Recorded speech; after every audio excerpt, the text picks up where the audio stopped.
Assalamualaikum warahmatullahi wabarakatuh. Selamat datang di channel As by Story. Jangan lupa like, komen dan subscribe serta aktifkan lonceng notifikasi agar tidak ketinggalan cerita menarik lainnya. Sekarang mari kita mulai ceritanya. Vela bangun dari tidurnya saat jam di dinding kamarnya menunjukkan pukul 7 malam. Dia turun dari tempat tidur menuju kamar mandi untuk mencuci wajahnya. Ia berjalan ke dapur dan membuka kulkas, seakan ingat dia menepuk jidatnya dengan pelan. Gua lupa belanja bahan makanan, Ais, ucap gua menutup pintu kulkas dengan sedikit kesal.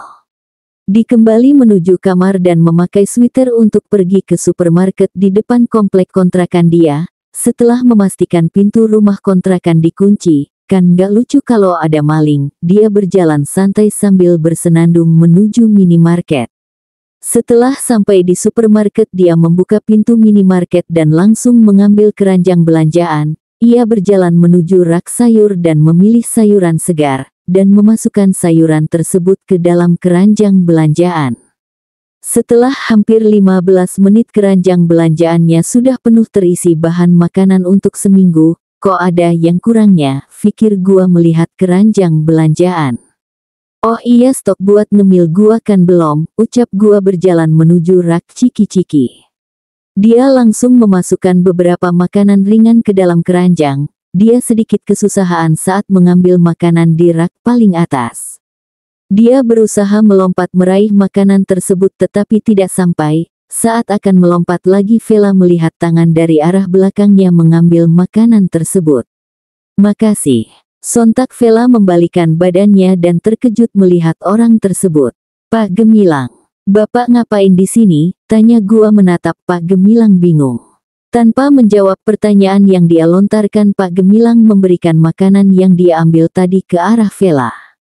Pendek, ucap Gemilang menatap datar Vela yang melotot saat mendengar Pak Gemilang menghina dirinya. Bapak jangan ngeselin deh, kesal gua beranjak menjauh dari Pak Gemilang. Sungguh dia ingin mengupat dosennya itu, enak aja bilang dirinya pendek, salahkan saja Pak Gemilang yang tinggi kayak tiang itu. Ini berapa mbak? Tanya gua kepada kasir supermarket setelah menyerahkan belanjaannya kepada kasir tersebut. 200.000 mbak, ucap kasir sambil menyerahkan belanjaan dia yang telah dikantongi. Gua mengeluarkan kertas merah 2 lembar dan memberikannya kepada kasir. Terima kasih mbak, ucap gua berjalan keluar supermarket. Seorang menepuk bahu Vela, sontak gadis tersebut membalikan badannya dan melihat pelaku tersebut. Pak Gemilang, ucap gua heran melihat Pak Gemilang yang masih berada di supermarket dengan 2 kantong penuh yang berada di tangan Pak Gemilang. Biar saya antar pulang, ucap Gemilang kerah Vela. Nggak usah pak, tolak gua ke arah Pak Gemilang. Saya tidak menerima penolakan, pemerintah Pak Gemilang sambil membuka pintu mobilnya untuk Vela. Gemilang mengitari mobil dan membuka pintu kemudi dan meletakkan barang belanjaannya di kursi belakang. Vela menatap Pak Gemilang sedang mengemudi. Dia bingung melihat dosennya ini yang repot-repot mengantarkannya pulang ke rumah. Setelah sampai di depan kontrakan, gua langsung melepaskan safety beltnya dan berterima kasih kepada Pak Gemilang yang hanya dibalas anggukan saja. Hati-hati ya pak, ucap gua pada Pak Gemilang dari kaca mobil. Pak Gemilang hanya mengangguk membalas ucapan Vela. Vela masuk ke dalam kontrakannya dan mulai membuat sup ayam untuk makan malamnya hari ini. Setelah masakan selesai, ia langsung makan dan membereskan peralatan makanannya. Setelah beres, gua berjalan menuju kamar dan menyalakan laptop untuk menyelesaikan tugas kuliah yang hampir deadline. Setelah selesai mengerjakan tugasnya, Vela mendengar notifikasi dari handphonenya. Ternyata dari Rere yang menanyakan tugasnya. Rere, Velo udah siap tugasnya Pak Joko? Vela, udah nih, emang kenapa? Mau nyontek lo? Sorry lah ya. Rere, pelit banget deh lo. Seharusnya tuh lo sebagai sahabat gua harusnya menolong temen lo yang cantik ini kesusahan. Vela, usaha dong, nyontek mulu kerjaan lo. Rere, rese banget lo. Vela send dokumen. Udah gua kirim tuh. Rere, Makasih ya Vel. Saat akan mencarger ponselnya, dia melihat notifikasi dari Pak Gemilang. Pak Gemilang, besok ke ruangan saya mengambil kertas untuk dibagikan ke kelas kamu. Vela, baik Pak. Tak terasa sudah menunjukkan pukul 10 malam, ia mematikan laptopnya dan menuju kamar mandi untuk menggosok gigi dan mencuci mukanya. Setelah itu ia merebahkan dirinya di atas kasur. Vela berjalan menuju ruangan Pak Gemilang sesuai perintah Pak Gemilang semalam. Setelah sampai di ruangan Pak Gemilang ia mengetuk pintu dan masuk ke dalam ruangan Pak Gemilang yang sedang konsultasi dan kakak senior yang dia tahu namanya Ella. Entah perasaannya saja, Kak Ella menatap dia dengan sinis saat memasuki ruangan Pak Gemilang. Vela bawa kertas ini dan langsung bagikan ke teman kamu. Saya agak terlambat masuk ke dalam kelas kamu, ucap Gemilang menunjuk kertas yang akan dibawa oleh Vela. Baik Pak, kalau gitu saya permisi, pamit gua kepada Pak Gemilang, dan keluar dari ruangan Pak Gemilang. Vela memasuki ruangan kelasnya yang sudah terisi oleh teman sekelasnya. Vela berjalan ke depan kelas. Teman-teman bisa diem dulu nggak, kata gua kepada teman sekelasnya yang berisik. Pak Gemilang meminta gua membagikan kertas ini buat kalian, ucap gua sambil membagikan kertas ke ada teman kelas Vela.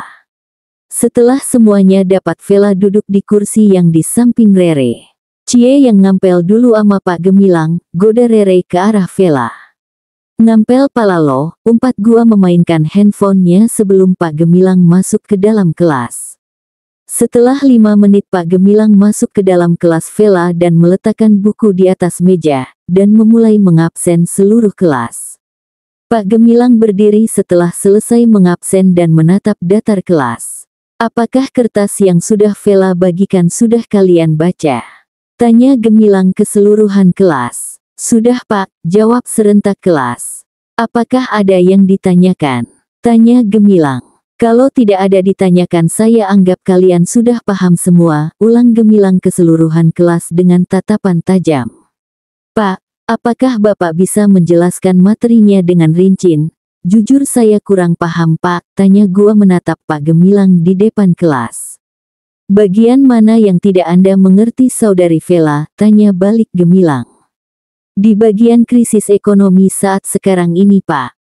Pak Gemilang mengangguk dan menjelaskan materi yang ditanyakan oleh Vela dan didengarkan oleh seluruh kelas. Setelah dirasa cukup menjelaskan, Gemilang langsung duduk di kursinya. Kerjakan soal halaman 54-56 dikumpulkan kepada Vela setelah jam berakhir. Dan Vela setelah jam habis langsung ke ruangan saya, ucap Gemilang membereskan mejanya. Baik Pak, setelah Pak Gemilang keluar kelas, semua yang berada di kelas ekonomi A langsung mengerjakan soal yang disuruh Pak Gemilang, dan mengumpulkannya ke Vela. Vela yang sudah siap mengerjakan tugas Pak Gemilang memainkan handphonenya sembari menunggu teman sekelasnya mengumpulkan tugas. Relo nanti duluan aja pulangnya ya, ucap gua yang masih fokus melihat ponsel tanpa menoleh ke arah Rere. Emang lo mau kemana Vel? Tanya Rere menoleh ke arah Vela yang fokus memainkan ponsel. Nggak kemana, takutnya nanti gua disuruh Pak Gemilang, jawab gua. Ya udah deh, nanti malam ke mall yuk Vel, ucap Rere ke arah Vela. Oke deh, jemput ya Re. Kalau gitu gua ke ruangan Pak Gemilang dulu, balas gua dan bangkit membawa tugas teman sekelasnya. Gua membuka ruangan Pak Gemilang dan berjalan pelan menuju meja kerja dosennya itu. Pak ini kertasnya ditaruh di mana ya Pak? Tanya gua ke arah Pak Gemilang. Langsung kamu koreksi sekalian, ini kertas jawabannya, jawab Gemilang memberikan kertas jawaban ke arah Vela. Sebenarnya gua nggak mau yang ngerjain ini, tapi gimana lagi udah konsekuensi jadi asdosnya tuh dosen killer. Berjalan ke arah sofa yang terletak di ruangan tersebut dan memulai mengoreksi tugas kelas dia. Yah gua salah nih yang nomor 3, gumam gua melihat jawabannya tidak sesuai dengan kertas Pak Gemilang. Setelah selesai mengoreksi kertas tugas kelas ia langsung memberikannya kepada Pak Gemilang. Pak ini sudah saya koreksi, ucap gua meletakkan kertas tersebut di atas meja sofa. Gemilang bangkit dari duduknya dan berjalan ke arah Vela. Gemilang mengambil kertas jawaban mahasiswanya dan melihat kertas yang sudah dikoreksi Vela. Ya sudah, kamu tunggu dulu, masih ada beberapa berkas yang harus saya selesaikan, ucap Gemilang seraya menuju mejanya dan mengerjakan tugasnya. Baik Pak, ucap gua. Karena bosan menunggu Vela ketiduran di atas sofa dengan posisi bersandar di sofa, Gemilang melihat Vela yang tertidur membuat Gemilang tersenyum tipis melihat tingkah mahasiswinya itu. Setelah selesai, ia membereskan mejanya dan menghampiri Vela yang masih tertidur di atas sofa. Ia menepuk pelan pipi Vela. Vela bangun, ucap Gemilang lembut. Merasa tidurnya terusik, Vela membuka matanya dan langsung melotot melihat wajah Pak Gemilang yang sangat dekat dengan wajahnya. Bapak ngapain? Tanya gua menjauhkan badannya dari Pak Gemilang. Saya hanya membangunkan kamu, jawab Gemilang datar melihat Vela yang menatap dirinya dengan melotot. Ayo pulang, kata Gemilang lagi ke arah Vela yang masih betah melihat dirinya. Buru-buru Vela bangkit dari sofa dan mengekori Pak Gemilang dari belakang. Pak, saya pulang dulu ya Pak, pamit gua ke arah Pak Gemilang saat telah sampai di lobi kampus. Siapa yang nyuruh kamu pergi? Tanya Gemilang berdiri dengan memasukkan sebelah tangannya ke dalam saku celana dasar yang ia pakai. Lah terus saya ngapain lagi Pak di kampus jam segini, kesal gua yang ke arah Pak Gemilang. Nggak tahu apa udah sore gini, batin gua. Ikut saya, perintah Gemilang yang sudah berjalan di depan. Gua hanya pasrah saja menuruti kemauan dosen menyebalkannya ini. Setelah sampai di parkiran, Gemilang masuk ke dalam mobilnya, sedangkan gua masih bengong melihat Pak Gemilang. Kamu ngapain di situ? Tanya Gemilang kepada Vela yang masih bengong. Hah, gimana Pak? Ucap gua masih belum mengerti situasi. Naik, jawab singkat Gemilang ke arah Vela. Gua langsung membuka pintu mobil Pak Gemilang dan memasang safety belt demi keamanan. Setelah melihat Vela yang sudah memasang safety belt, ia menghidupkan mesin mobilnya dan meninggalkan parkiran kampus. Selama perjalanan Vela melihat ke arah jalanan dan mengernyit bingung karena ini bukan arah menuju kontrakannya. Loh Pak, ini kan bukan jalan kontrakan saya. Tanya gua ke Pak Gemilang yang fokus menyetir. Gemilang menengok ke arah Vela, temani saya makan dulu, ucap Gemilang kembali fokus menyetir. Tapi Pak, petik 2. Saya traktir, potong Gemilang. Gua mendengus kesal saat Pak Gemilang dengan seenaknya memotong pembicaraannya. Gemilang memarkirkan mobilnya di rumah makan nasi Padang. Ia mematikan mesin mobilnya dan membuka sabuk pengaman dan keluar dari mobil diikuti oleh Vela. Memasuki rumah makan Padang dan mereka berjalan menuju meja di bagian tengah. Setelah sampai di meja, gua langsung duduk di depan Pak Gemilang. Mau pesan apa? Tanya Gemilang ke Vela yang melihat buku menu yang ada di tangannya. Nasi 1, lauknya rendang, dendeng balado sama teh aja deh Pak, jawab gua menutup buku menunya. Gemilang memanggil pelayan dan memesan makanan Vela dan dirinya. Mas, saya pesan nasi 2 piring, lauknya rendang, dendeng balado, sama gulai itiak. Kalau minumannya es teh 2, ucap Gemilang kepada pelayan nasi Padang. Baik Mas, saya ulangi lagi, nasi 2 piring, lauknya rendang, dendeng balado, itiak gulai, air minumnya es teh 2 ya Mas, jawab pelayan tersebut. Setelah itu pelayan tersebut pergi mengambil pesanan Gemilang. Setelah menunggu, akhirnya pesanan Gemilang dan Vela telah sampai dan di meja mereka. Tanpa menunggu lama, gua langsung melahap makanannya tanpa peduli Pak Gemilang yang melihat dirinya makan. Gemilang hanya geleng-geleng melihat kelakuan Vela yang tidak malu makan di hadapannya. Biasanya setiap perempuan kalau makan bersama laki-laki selalu mengutamakan cara makannya. Kamu udah berapa hari tidak makan? Tanya Gemilang ke arah Vela. Gua langsung meminum es tehnya dan menatap Pak Gemilang dengan sewot. Enak aja belum makan beberapa hari, ketus gua memasukkan nasi ke dalam mulutnya. Pelan-pelan makannya Vela, nanti kamu kesedak, ucap Gemilang yang melihat pipi Vela yang menggembung. Saya kalau ketemu nasi Padang ya gini Pak, jawab gua. Setelah makanan habis, Gemilang meminta bil kepada pelayan rumah makan nasi Padang tersebut. Ia bangkit dari duduknya dan disusul Vela. Mereka berjalan menuju parkiran. Setelah tiba di parkiran, Vela dan Gemilang langsung masuk ke dalam mobil. "Temani saya dulu ke kedai kopi saya," ucap Gemilang menyalakan mesin mobilnya menuju kedai kopi yang dia bangun saat kuliah. Sekarang kedai kopinya sudah memiliki cabang di luar Bandung.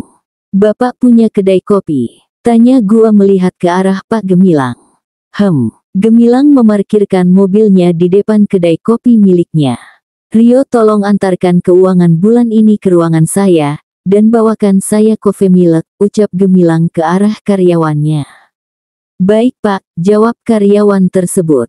Gemilang membuka kedai tersebut dan menuju ruangannya yang diekori oleh Vela. Gemilang langsung duduk, kursinya disusul oleh Vela yang duduk di sofa ruangan Pak Gemilang. "Tok tok tok." "Masuk," jawab Gemilang. "Pak, ini buku keuangannya. Dan ini pesanan Bapak tadi," ucap Rio membawa nampan berisi pesanan Gemilang. "Letakkan di atas meja sofa," ucap Gemilang melihat Rio meletakkan minuman tersebut di hadapan Vela. "Kalau begitu saya permisi Pak," pamit Rio keluar dari ruangan Gemilang. "Minum Vela," ucap Gemilang ke arah Vela. Vela meminum kopi milk yang dibawakan oleh karyawan Pak Gemilang. "Enak," ucap gua setelah meminum kopi milk tersebut. Setelah mengecek keuangan bulan ini, Gemilang berjalan ke arah Vela yang sudah terlihat bosan. "Ayo saya antar kamu pulang," ucap Gemilang. Setelah ajakan pulang dari dosennya itu, gua berjalan keluar ruangan Pak Gemilang dan menunggu Pak Gemilang di dalam mobil karena dosennya itu masih ada keperluan dengan karyawannya. Setelah urusan selesai, Gemilang mengantar mahasiswinya pulang. Setelah mengantarkan Vela, Gemilang langsung meninggalkan kontrakan Vela menuju rumahnya. Gemilang memasuki pekarangan rumahnya dan memasukkan mobil ke dalam garasi mobil. Ia membuka pintu rumahnya dan berjalan ke ruang tamu dan mendengus melihat orang tuanya yang sedang bermesraan di depan layar televisi. "Ingat umur," sindir Gemilang ke arah orang tuanya. Sontak kedua orang tua Gemilang melihat anak sulungnya yang melihat mereka datar. "Bilang aja kamu iri lang lihat papa sama mama," balas Revo papanya Gemilang melihat ke arah anaknya itu. Tanpa membalas ucapan papanya, ia berjalan menaiki tangga menuju kamarnya. Ia membuka pintu kamar dan langsung menuju kamar mandi yang ada di dalam kamarnya untuk membersihkan diri. Setelah keluar dari kamar dengan satu tangan memegang handuk mengeringkan rambutnya, ia mengambil handphone di nakas tempat tidur dan mengetikkan sesuatu dan mengirimnya kepada seseorang. "From Gemilang. To Vela. Besok temani saya jam 10. Besok saya jemput." Setelah mengirim pesan kepada mahasiswinya itu, ia berjalan menuju ruangan kerjanya, mengurus beberapa berkas perusahaan. Ia menjadi dosen bukan pekerjaan utama Gemilang, karena ia juga mengurusi perusahaan yang dia bangun dan beberapa perusahaan ayahnya. Bersambung.